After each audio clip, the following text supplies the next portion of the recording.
wala palang jurisdiction, hindi nyo pala kinikilala ang jurisdiction, bakit nyo siya pinadala sa ICC?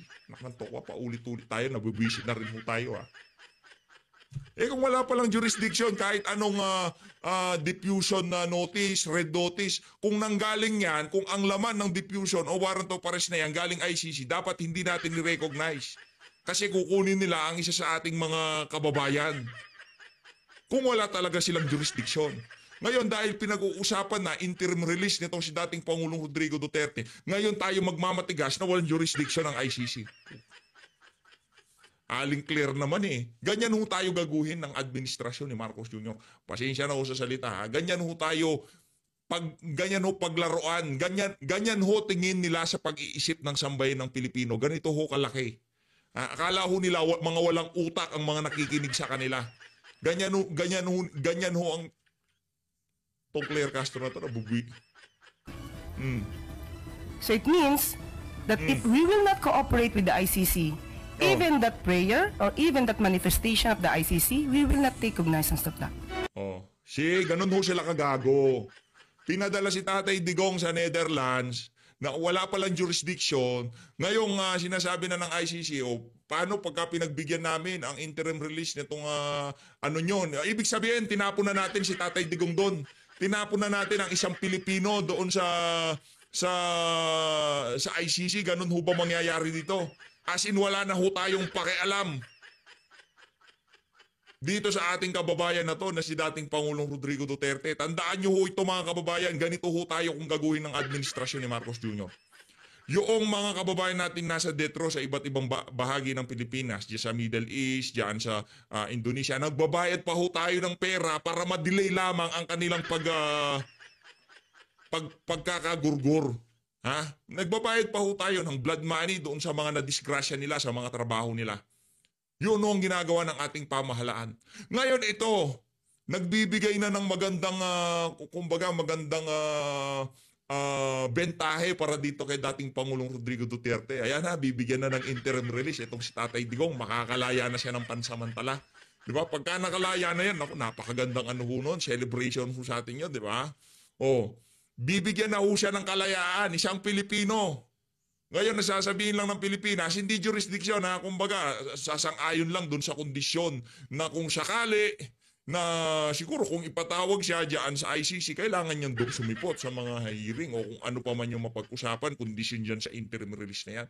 Pero para maiuwi ang isang Pilipino sa ibang bansa, obligasyon ho yun ng Estado. Hanggat maaari, tulungan ho nila yung mga Pilipino. Sa bagay, paano nga naman pala tutulungan itong si Tatay Digong? Sila nga ho pala ang nagpadala sa kanya dyan sa Netherlands. Kaya wag na ho tayo umasa na aaksyon ng administrasyon na to na kung saan para sa ikabubuti nitong si dating Pangulong Rodrigo Duterte. Kaya para sa ating mga kababayang OFW, narinig nyo ho ba yung sinabi nitong si Franz Castro? Parang nanghahamon ho siya Parang nanghahamon ho siya, parang nabibitin ho ata siya dun sa 1 week.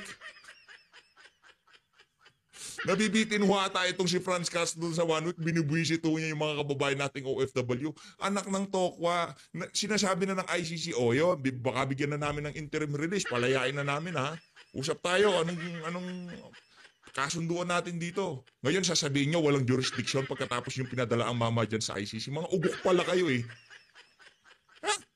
Eto na mga kababayan, lipat muna tayo sa isa sa mga nabago ang buhay nitong si dating Pangulong Rodrigo Duterte. Eto ho siya mga kababayan. Ayan, dito tayo kay ate. Ito yung ito yung kumbaga ganito ho ang pananaw ng ibang mga naapektuhan doon sa gera kontra illegal na droga nitong si dating Pangulong Rodrigo Duterte. Ang paningin ho nila sa mga Duterte supporter, BOBO. Ganun ho paningin nila sa mga Duterte supporter sa atin, ganun ho paningin nila. Ngayon kasi akala nila ang tatalino nila kasi mga praning ng mga yan. Kasi mga nung panahon ni Tatay Digong, mga kaibigan niya nung nagsitumbahan sa daan. Ito ho ang isang patotoo sa mga natulungan nito si dating Pangulong Rodrigo Duterte. Ito mga ganyan ho ang ating mga gustong iginiges sa PH Update. Yan ang mga ganyan ho, mga gusto nating iginiges.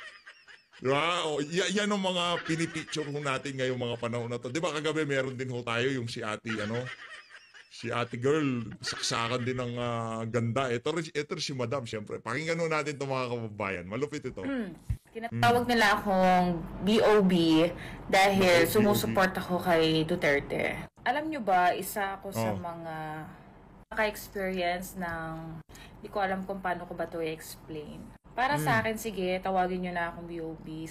Oy, okay na. Sige na, tawagin nyo na kaming BOB kung ano pa man gusto nyo itawag sa amin. Kung ganyan naman kagaganda ang mga tinatawag nyong BOB. Tapos yung mga tamatawag ng BOB parang mga nanuno sa puso. Okay lang, tawagin nyo kami mga BOB. Ha? Pero yung, tingnan nyo naman, yung pagiging fresh nitong si ate, talagang pangdiinan. Support ko. Basta ako, thankful ako sa tao na yan. Kasi, dahil dyan, nagbago yung tatay ko. Wow. Nagbago yung nanay Ayos, ko. At least, di ba, tinatawag ko pa sila Congratulations, ganun madam. kahit na alam nyo na yon. Sa mga dati pang Nangangalikot ng electric fan pagka madaling araw. Ganun ba trip to? inood sa akin. Matagal ko na yan sakit sila sa ulo. Mm. Pero nung naging presidente nga si Duterte, nagbago sila. Yung isa nakapag-abroad, tapos yung isa tumino. Tapos, alam nyo, hindi na sila nagbebenta ng gamit. Sobrang sakit kaya, amiga, pag may kamag-anak kang ganon. And of course, nakakahiya din in the first place. And kayo, kung nag-e-enjoy kayo sa BBM, di go. Kung mabilis ang bentahan sa inyo, di go. Sa ako, Mabilis ang bentahan. Ano kung binibenta mo daw? as a mamamayan, syempre part ng Pilipinas. Charis. Concern ako, syempre may mga anak din ako. And nakikita ko lang din naman, yun ay opinion ko lang. Opinion din nyo naman yan. Pero wag kayong dumadating sa point na kailangan nyo maging demonyita at magsabi-sabi ng mga kung ano-ano para lang mapagtanggol. At sana nga din napagtatanggol kayo ng pinagtatanggol nyo. Charis. Okay lang, call me all you want. Pagtanggol nyo yung mga bangag. Charot! Alam nyo try nyo munang magtrabaho sa kanila. Kasi ako, experience ko rin naman yan. Tsaka nyo masasabi kung ano ba yung mga sinasabi ko. Nakakatawa. Tinatawag Ayun na nga mga kababayan dito sa bahagi ng video natin na to. Isa lamang ho yan sa milyong-milyong mga Pilipino na natulungan ni dating Pangulong Rodrigo Duterte doon sa kanyang kampanya kontra illegal na droga. Isa lang ho yan sa milyong-milyong mga kabataan, mga anak, na nasalba ang buhay ng kanilang mga magulang diyan sa kamandag ng illegal na droga na yan. No? Kaya para doon sa mga nagsasabi na hindi naging epektibo yan, sampal sa pagmumukha nyo, yung patotoo na yan ni ate, na maging mga magulang niya talagang tumino nung panahon ni Tatay Digong. Sila ho yung mga panahon na talagang yung mga maayos na kagamitan kinakalkal nila tapos kinabukasan binibenta nila. Ganun ho trip ng mga yan Yung madaling araw, pati electric pan na matino, talagang binabaklas mo. sa sobrang kabangagan no? Kaya ngayon mga kababayan, imbis na pakinggan ng mga OFW, ang ginagawa naman ho ng administrasyon na to, ganun pa rin parang pangbangan pa rin galawan nila.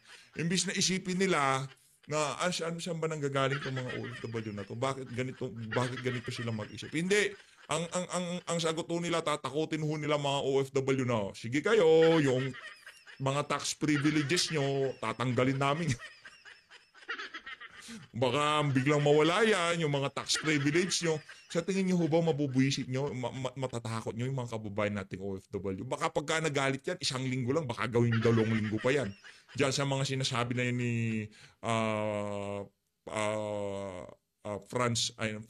Claire Castro, di ba? Kaya hinay-hinay lang ho sa pagsagot. Ito na kay Congressman Rodante Marcoleta at dito kay Senator Gringo Hunasan na ho tayo mga kababayan. Malupit to.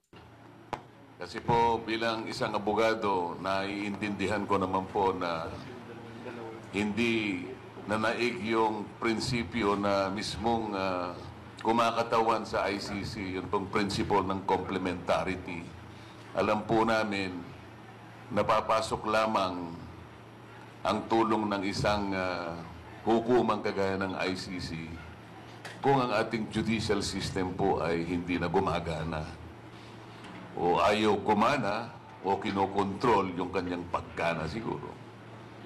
At halimbawa rin ay yung ating National Prosecution Service ay hindi na rin umaandar, doon lamang po maaaring pumasok ang ICC.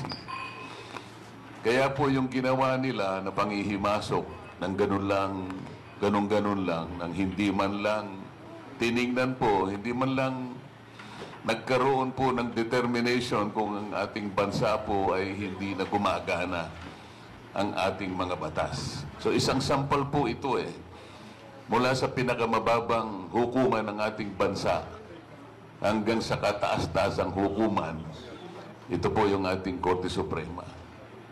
Yun po yung una.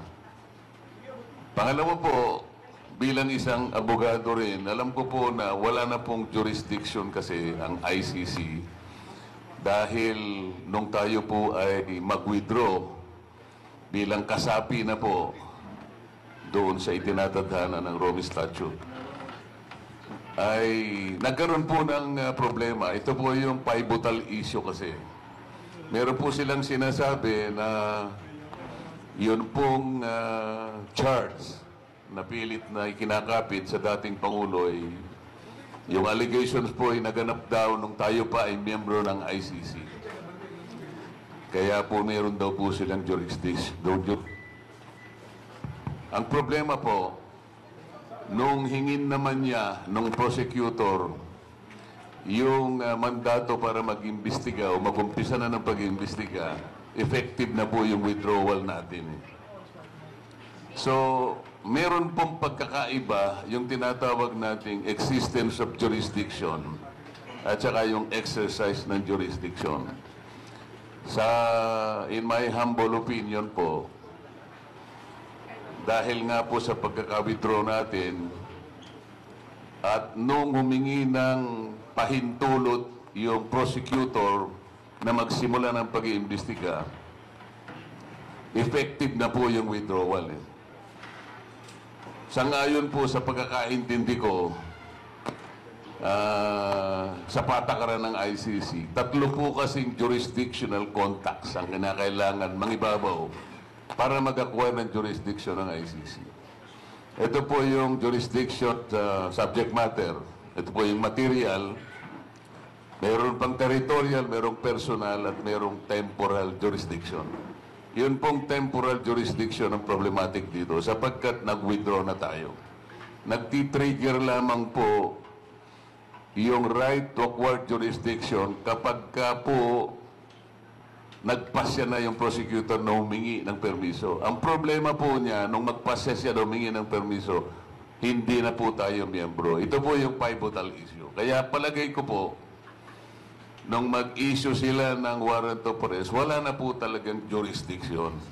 Kaya kinu-question po namin mga abogado na dapat ay wala na yung warrant of arrest. Pati po yung pagkaka-aresto sa aming palagay po ay malay din dahil maliwanag din naman na nilabag nila yung isang provision sa ICC. Yan po sa Rome Statute, yung Article 59 po. Na sinasabi po lahat ng arestuhin ng ICC within the custodial estate. Ito po yung ating bansa. Kailangan pong dumaan po sa korte sapagkat kailangan pong i-determine ang 3 bagay. Una, kung yung warrant of arrest na inisyo po ng ICC ay applicable doon sa tao ginaresto. Pangalawa, kung yung proseso po ng pagkakaresto ay tama. At pangatlo, kung yung pong karapatan ng arestadong tao ay nirespeto. Wala pong determination na nangyaring gano'n sapagkat hindi naman po siya dinala sa isang competent judicial authority sang-ayon na rin sa tuntunin ng ICC. Dinala po siya diretso, hindi po sa korte, kundi sa isang military base, so sa Villamor. So, ang dami pong nalabag. So, tinitingnan po namin ang mga issue na ito, kaya sa palagay namin at isinasaalang-alang po natin ang kalagayang pangkalusugan ng ating Pangulo. sa kanyang kalusugan ngayon. Ako po, kitang-kita ko nung huli kaming magkita sa Hong Kong, pati po yung pagtayo at pagupo niya, talagang inaalalayan siya. At pati nga po yung pag-take niya ng gamot, nakita ko po mismo na napakarami palang gamot, iba-ibang kulay at iba-ibang oras kung paano niya iinumin. Siguro po kung wala siya talagang kasama ron, baka yung take po niya ng gamot, baka hindi po niya kabisado ano-ano yung iinumin. Delikado po yun. Sa ngayon po, ang nangingibabaw sa amin, yung mga batas po natin ay dapat nauna po nating ipinatupad. Kung siya po talaga ay may pagkakasala, dito po may kakayahan ng ating pamahalaan. Usigin natin, litisin, at pagkatapos hatulan sang-ayon po sa mga batas natin. Hindi po sa batas ng ibang bansa na sa ngayon po, sa aking palagay, hindi na po dapat natin kilalanin dahil wala na pong jurisdiction. Kahit na anong pamaraan, basta't pumirma ka, e-signature, dito sa loob ng ating bansa, abroad, pumirma ka para ipahiwatig sa ICC at sa Korte Suprema na ang unang hakbang dapat ay magtulungan tayo. Pag-isipan nilang mabuti para humupa yung sitwasyon, ibalik dito sa ating bansa si former President Duterte. Dito litisin. Dahil buhay naman yung mga korte natin, malakas, gumagana naman. So, Senator, ano to? Parang noise lang, ingay lang ho ito, magkakaroon ng signature drive. Paano po ito ipapaabot talaga sa ICC ng formal? Hindi kami ang sasagot dyan. Sasagot dyan yung taong bayan. Kung sa tingin nila, ingay lang ito, di ingay lang. Ayun, may isa pang posibilidad. Kung ayaw makinig, di okay lang. Kung makinig, di thank you. Pero kung makinig, ibig sabihin, may sentimento, may nagaganap, may nangyayari sa isip at higit sa lahat sa puso, hindi lamang ng mga Pilipino. Nanonood yung buong mundo. Ganito ba tayo mga Pilipino? In fact, no, pasensya ka na sa haba ng sagot ko. No? Yung mga pangyayari, ito nakaraang 2 linggo, abay, sa aking pananaw, hindi ko na makilala yung Pilipino eh. Pero mga Pilipino, mapagbigay, madaling kausap, maawain, madaling aregluhin. Huwag mo lang tayo pikunin dahil pag pinikon mo yung Pilipino eh, ibang usapan na yan, di ba? O nakita ba natin yan sa pangyayari? Sa harap ng pamilya, sa harap ng anak, sa harap ng legal counsel, sa harap ng nurse. Ugaling Pilipino ba yan? I-push the envelope. Di ba? Yung mga rebelde nating kapatid na lumabas sa sistema, magbabarilan. Pagkatapos ng barilan, ng armadong tunggalian, alam mo ginagawa ng bawat isa, whether government troops o rebelde?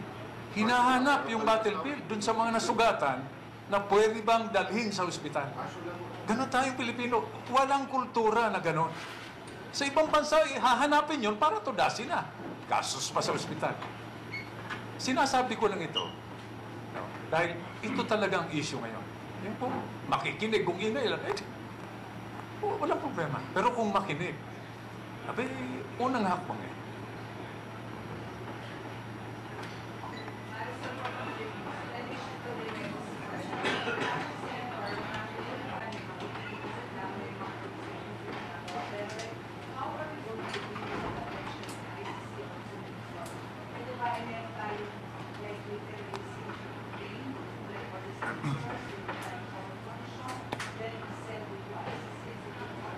Marisol, all of the above.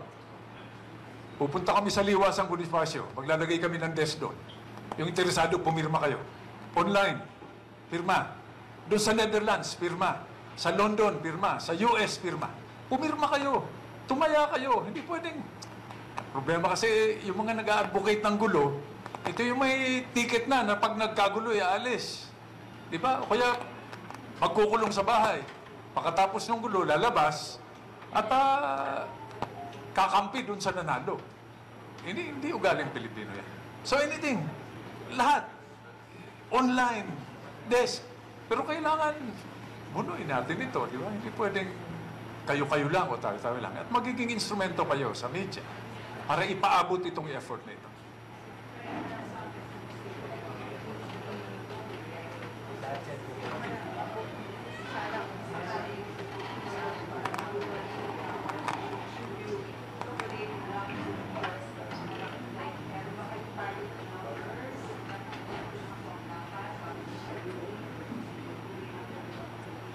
Marisol, ewan ko sa aking pagkaalam, ilang personalidad na ang pumailalim sa jurisdiction ng ICC na nagkaroon ng ganitong groundswell of support nationally or globally. Ano ang ibig sabihin niyan?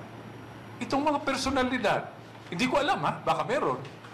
Di ba? Ang pagkaalam ko si former President Duterte, merong pro, may anti. Pero maingay, di ba? Nag-iiyakan, di ba?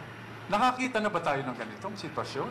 Doon sa mga pinagbintangan ng crimes against humanity, violations of human rights. Sa aking pagkaalam, sa aking pagkaalala, wala. Wala. Di ba? Ano ibig sabihin yan? Di ba? Applying principles of justice, hindi lang ito problema ng Pilipinas. Dito masusukat kung anong klaseng justice ang pwedeng ipataw ng ICC. Hindi lamang dito sa Pilipinas, kundi sa buong mundo. Kaya obligado kami, duty ito, na pakialaman at hanapan ng paraan para tumulong. Hindi na ito anti-BBM, pro-PRRD. Pro-Pilipino ito. Pakita natin kung gaano tayo kagaling. Talaga namang magaling tayo, di ba? Lagi namin sinasabi, pag dunong, world class tayo. Pero pag puso, champion tayo. Anong natin? Kailangan po idagdag lang na ito po, meron kaming isasubmit na isang petition. Ito isang ayon din sa patakaran at tuntunin ng ICC. Pinapayagan ng ICC na yung mga NGOs, katulad po kaya kami gumawa ng ganito, para sa ganoon formal na maiparating sa ICC na may ganitong klaseng pananaw na bumubuo sa maraming Pilipino. Kami po ay pipirma ngayon at kung marami po ang pipirma, may papadala sa lalong madaling panahon. Pinapayagan naman, ang ginagawa po namin ngayon ay hindi lamang salig sa tuntunin ng ating mga batas, kung hindi, nakasalig din sa patakaran at tuntunin ng ICC. Hindi po namin gagawin ito kung labag sa ICC. So, kung marami po ang pipirma, kagaya ng sinasabi ni Senator Greg, mas maganda po. Makita ng ICC na sa ganitong paraan pa lang nagkakaisa na ang Pilipino. Maliban pa doon sa mga boses na nakikita nila ngayon worldwide.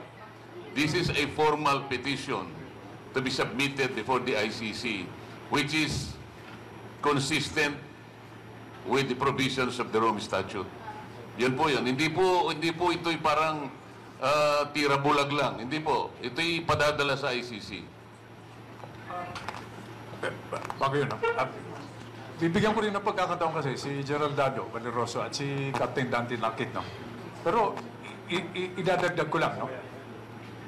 Marisol, Glenn, no? We cannot give what we do not have. Paano natin ibabahagi wala sa atin? Kaya umaapela kami sa Korte Suprema na bilisan din nila yung pag-resolve dito. Paano tayo mag-a-appeal sa ICC kung Korte Suprema mismo natin hindi nagsasalita, hindi nagdedesisyon? Di ba? Angal tayo ng angal na ibalik si President Duterte rito. Dadatnan niya rito? Kung yung kataas-taas ang hukuman, hindi ko pinipressure, no? Hindi natin pinipressure.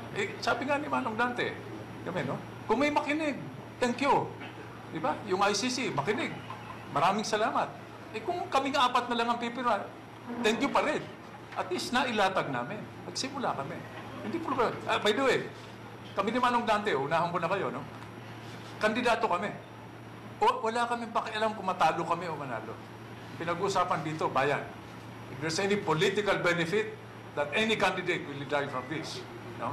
It must be, above all, the country. The coming elections might help solve our problems, but the elections will not solve all of our problems, including this situation we are in. Yes.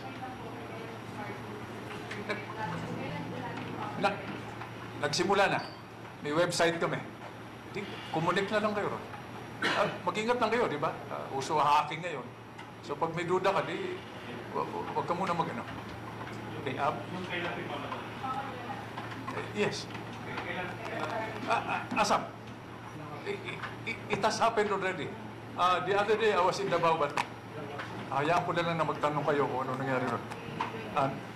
Nandito pala si... Yeah, yes. Wala kaming update kung ilan na dahil ongoing, real time, no? Hindi. Wala kaming minimum, wala kaming maximum. In fact, hindi ito conditional, hindi ito paramihan, hindi ito papormahan. Pero sinasabi ko sa inyo, hindi namin titigilan to. In fact, ngayon, we are publicly asking all candidates, national and local, to join us here and turn this into a national issue. Dahil kahit na anong pangako natin para sa mahirap, di ba? Maraming programa. Pag hindi natin naayos yung sistema natin sa pagpapataw ng hustisya, walang kahulugan yan. Dahil ang problema natin, systemic damage to institutions. Hindi ito kasalanan ng kasalukuyang administrasyon.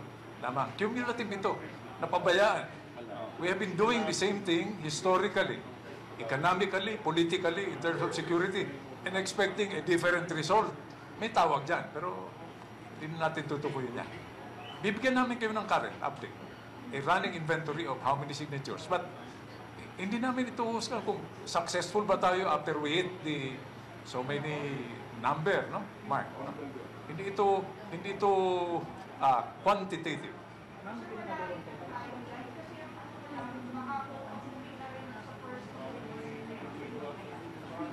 Hindi namin ilalak ito sa timeline ng ICC. Ang sinasabi namin, kaya nga pati sa Korte Suprema, nag-aapila kami, dahil urgent ito. Bakit? Okay, Article 3, Section 1. Diba? Life, liberty, and property. Assuming, garantisado na protektado ang buhay ng dating Pangulo. Okay? So, ship na tayo. Liberty. Ba't siya nakakulong pa? Nasaan yung due process dyan? Yung property, malayo na yan, yung mga ari-arian. No? So, life, secure na tayo. May kumpiyansa na tayo na buhay siya. Liberty. Yun ang pag-uusapan. Yun ang asikasuhin natin. Ibalik siya rito para dito siya litisin.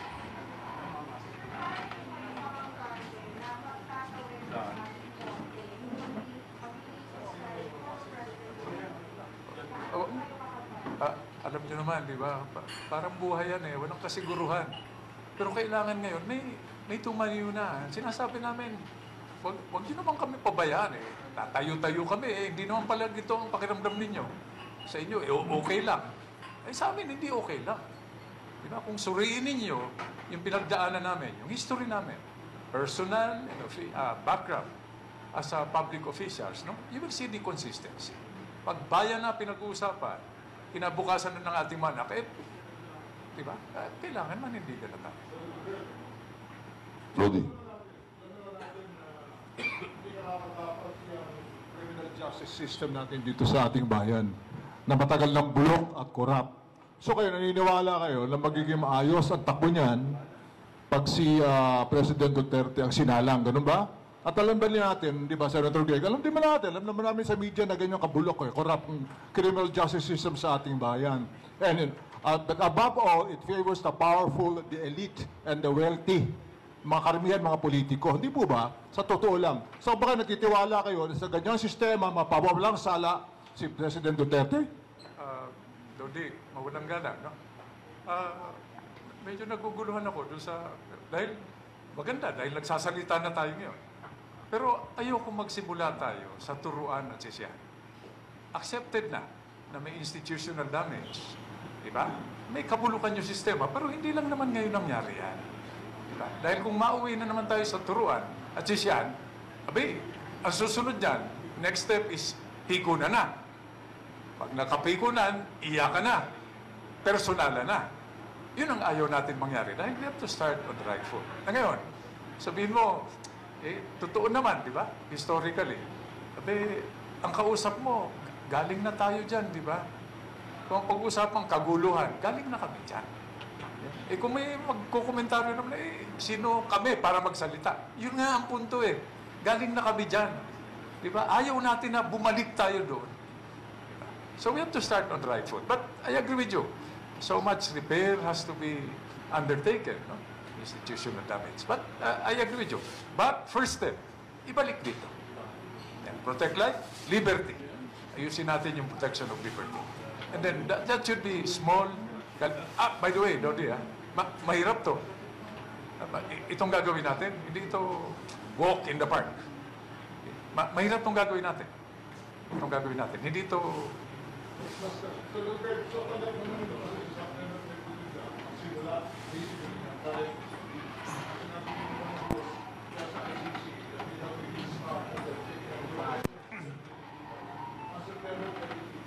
Okay, Dodi, yan, double edged na naman yan. Justice delayed is justice denied.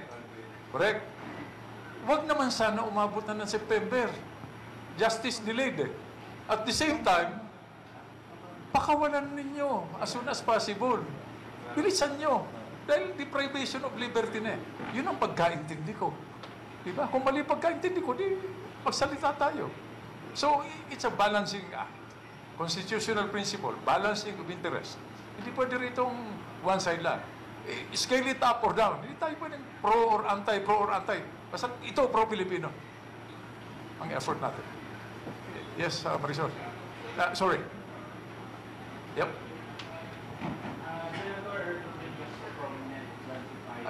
Can I get your name again, please?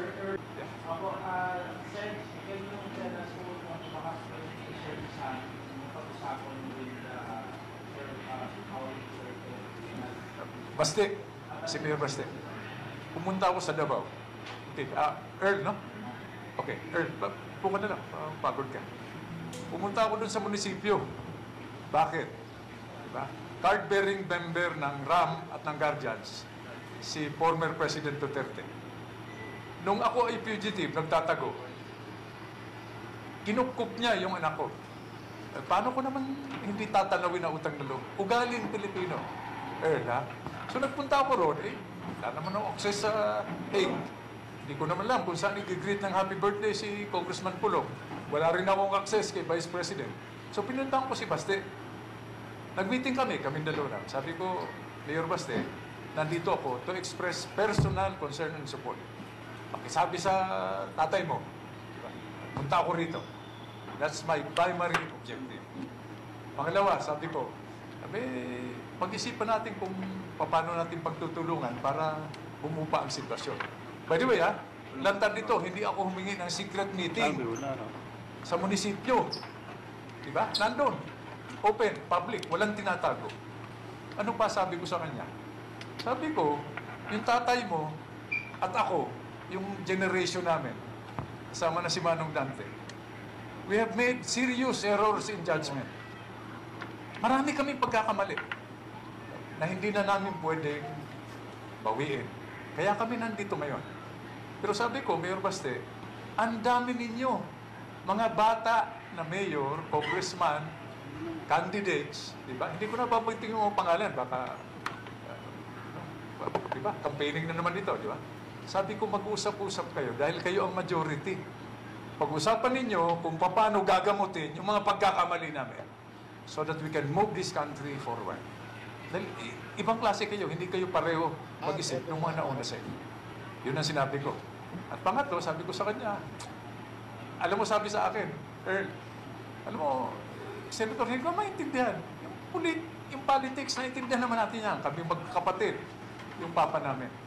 Pero hindi namin nakalain na umabot sa ganito. Nung bilisan yung proseso, ilipad.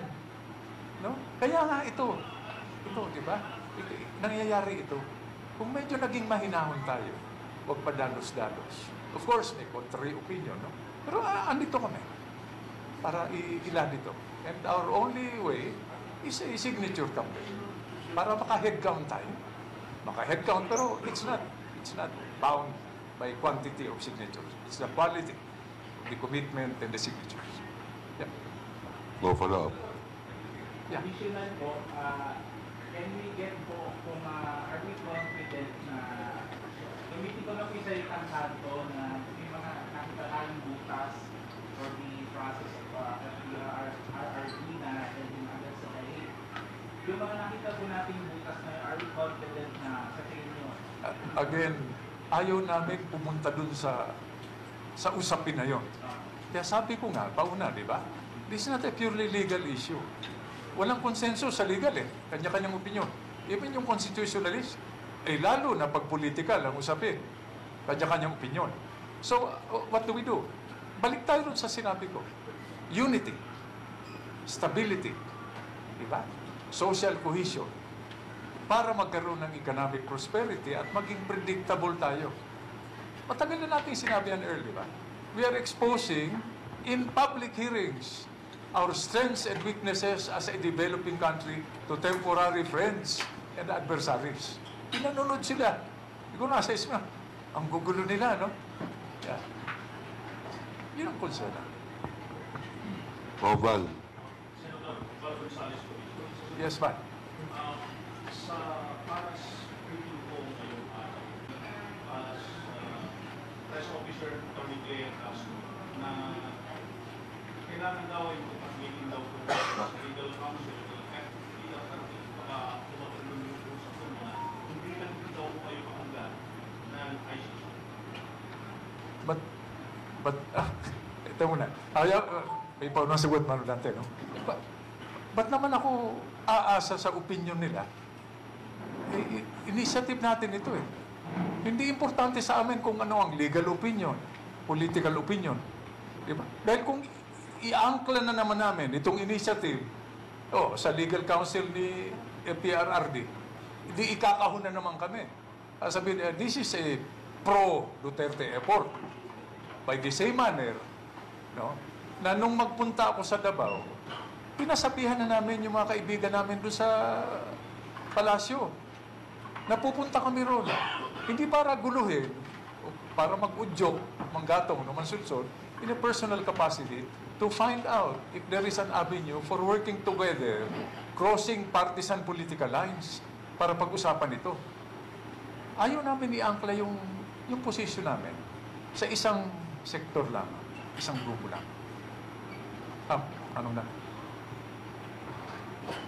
Kasi kung ganun ang sinabi ng tagapagsalita ng Pangulo, parang inaamin niya, hindi niya pa nabasa yung rules of procedure ng ICC.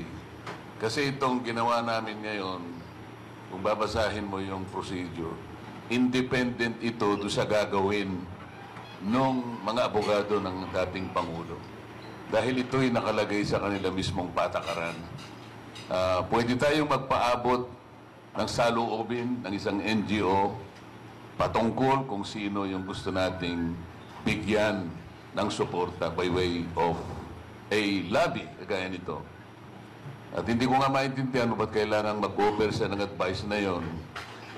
Dapat siguro ang nakuha natin mula sa kanila, bakit hindi man lang lumitaw nung arestuhin ang dating Pangulo?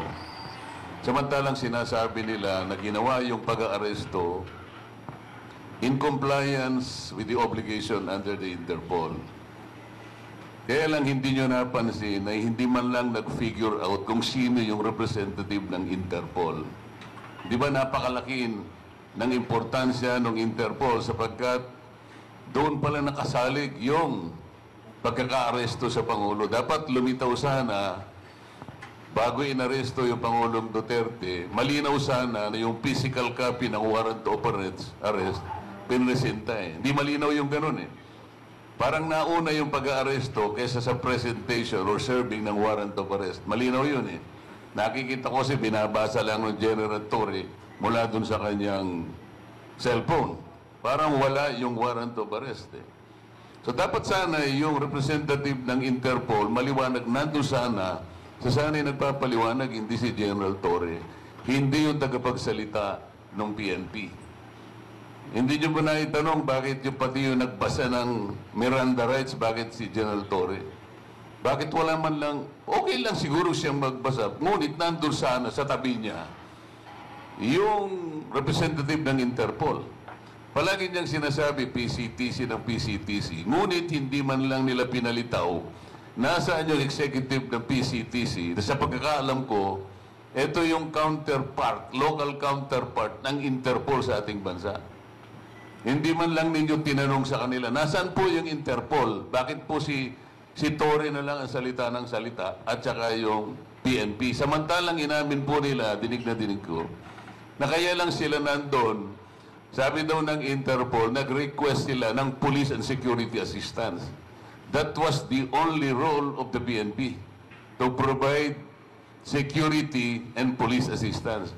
Bakit siya ba yung nagbasa ng Miranda rights? Sino ang Interpol representative na sumama kay Pangulong Duterte hanggang ihatid sa Netherlands. Meron bang nakita kayo na Interpol representative na sumama sa Pangulo? Wala. Ito yung sinasabi namin na dapat sana ay na-determine nating lahat kung siya ay inilagak muna sa isang competent judicial authority bago ginawa lahat ang dapat nilang gawin. Wala ngang pinagdaanan na ganito, kaya nga questionable eh. Ito po yung posisyon na gusto naming iparating sa pamagitan ng isang NGO na amin pong ino-organize ngayon, sapagkat ito naman ay sang-ayon din sa patakaran ng ICC. Pinapayagan naman po ang ganitong mga undertakings, ang ganitong initiative para maiparating sa kanila yung saloobin ng isang grupo o mamamayan o NGO. Kaya nga amicus curiae po sang-ayon po do sa section 103 ng kanilang rules of procedure. Hindi po illegal ang ginagawa natin. Sang-ayon, minabuti namin na isang-ayon lahat ang gagawin namin sang-ayon sa patakaran at provision ng ICC. Hindi pa po namin kino-question yung jurisdiction dito. Iba pong usapan yun. Sa palagay namin, ito yung pivotal issue na gagawin naman po ng mga legal counsels po ng ating Pangulo. Tungkol naman po doon sa kagustuhan naming mauwi sa kagad dito, sapagkat ang kanya pong kalusugan naman, alam naman natin. Pinapayagan din po kasi ng patakaran o provision ng ICC yung interim release pending trial.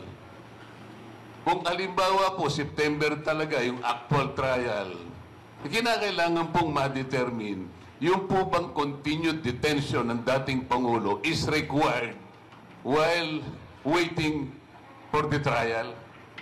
Yun po ay necessarily gagawin ngayon ng ICC pagka nagkaroon po ng petition, re-reviewin po nila yung ginawa ng prosecutor na mga conditions na inihain niya nung siya'y humingi ng warrant of arrest. Baka po yung kondisyon na ibinigay niya ay hindi na po obtaining. Kasi po nilagay po niyang isa sa kondisyon kung bakit kailangan arestuhin si Pangulong Duterte. Kasi popular po pala siya dito sa ating bansa. Yung pagiging popular ba niya, ibig sabihin he still wields power in this country. Maaari siyang popular, pero hindi na po siyang presidente. Private na tao na lamang siya. Yun ang mga ICC, nakinig kagad na kumo popular. Talaga po popular. Wala tayong magagawa ron So yung kondisyon po ba na dahil popular siya, kailangan siyang arestuhin? Yun po yung gusto namin na reviewin ngayon. Kasi po, nakalagay sa tuntunin ng ICC, pagka hindi na nasatisfy ang ICC na yung mga kondisyon na inilatag ng prosecutor ay hindi na effective, pwede po niyang i-release ang dating Pangulo with or without conditions. Ako po papayag, kami po papayag. Kahit katakot-takot na kondisyon po, provided na makatuwiran naman, magbibigay po tayo ng kondisyon. Yun lamang, iuwi na lang muna habang naghihintay po siya ng takdang araw ng kanyang trial. Yun po, ito po ay sang-ayon din sa patakaran ng ating mga batas. No person shall be deprived of life, liberty, and property without due process of law. Hindi naman po talaga na-observe Lahat po tayo alam natin na meron na pong naunang warrant of arrest na inisyo ang ICC na ipinadaan din sa Interpol sa presidente ng Russia, Vladimir Putin. Meron na rin pong naunang warrant of arrest na inisyo at ipinarte rin sa Interpol sa presidente ng Israel, Benjamin Netanyahu. Bakit po itong dalawang leader na ito, sa kabila ng ito po ay meron ng red notice sa Interpol, nauna pong na-issue ng warrant of arrest, bakit hindi po na-arresto? Dahil wala pong isang mamamayan ng Russia o ng Israel ang nakipagsabuatan sa ISIS. Yun po ang aking opinion. Maaari pong mali ako, maaari akong tama. Sapagkat kung mayroong isang Russian o mayroong isang Israeli na nakipagsabuatan, nahuli na po sigurong nauna itong dalawang leader. Kung tutuusin po, kung tutuusin, ano po ba yung isang elemento ng crime against humanity? Yung atake po na gagawin, widespread and systematic attack directed to a civilian population. Eh yung missile po ng Russia at saka missile ng Israel, ganun po. Wala pong kinikiling, wala pong sinisino kung sinong tatamaan yan. Yun ang systematic and widespread attack to a civilian population. Ang Pangulo Duterte po ba? Hindi po, direkta lang po dun sa mga kalaban po ng katahimikan ng ating bansa. Yung sumisira sa buhay ng isang tao, yung sumisira sa pamilya, yung sumisira sa lipunan, yung droga po. Yun ang dinirekta niya sapagkat pananagot ng sinupin at depensahan ng kapakanan ng mamamayan niya. It is a legitimate government operation. Wala pong missile na ginamit si Pangulong Duterte. Direkta po, tinutokhang nga po eh. Hindi po widespread. Hindi po tinutok-tok na gano'n. Oh, magbagong buhay kayo. Magbalik loob kayo sa... Binigyan po lahat ng pagkakataon. Mari pong merong collateral damage. Talaga pong gano'n eh. Lalaban talaga yung mga yan eh. Mga kriminal yan eh. Papayag po ba tayo? Kahit na po meron pong imperfections ang ating batas, sir. Wala pong perfecto pong sistema sa mundong ito. Ngunit huwag tayong papayag na mauna pang humatol ang isang hukuman na hindi natin naintindihan kung ano ang kanilang patakaran. Meron po tayong umiiral na batas. Ito po ang gusto pong mangyari kung bakit kami nagpipetisyon. Meron po tayong batas. We are a sovereign and independent nation. At ang ating pong hustisya, pati ang ating National Prosecution Service, buhay po at umaandar. Dapat sana dito muna pinadaan. Eh kaso po, wala. Alam naman po ninyo, ni isang asunto, ni isang kaso, wala pong inihain laban sa ating Pangulo. Pagkatapos po, iba pong hukuman, isang banyagang hukuman, ang bigla na lang kukuha sa kanya sa paraan na sapilitan. At wala tayong kibo, ganun po ba? Ano po ba ang muka? Anong muka ang iaharap natin sa mga ibang bansa pag ganito po tayo? Ito po yung sentimiento, ito po yung binabanggit namin ngayon. Kinalimutan na po namin ang pagiging kandidato ngayon. Ang importante po, yung kapakanan nating lahat ngayon, yung identity natin bilang isang Pilipino, ganito na lamang po ba tayo? Tsaka na po natin pag-isipan yung hindi naman po namin alam mangyayari ito bago tayo matapos ng eleksyon. Malay po natin mangyayari sa buhay natin ito. Pasensya na po kayo kung may emotional po, pero ito po talaga gusto naming ipaalam sa ICC. Eh kung meron lang kaming accreditation ni Senador Unasa, kaming dalawa na po ang tatayo doon, Senador. O basta ko malinaw petition yung ano natin. Sige, sir. Ikaw naman.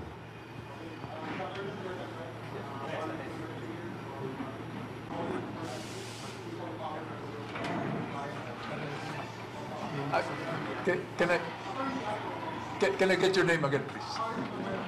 Arlie? Arlie. Okay.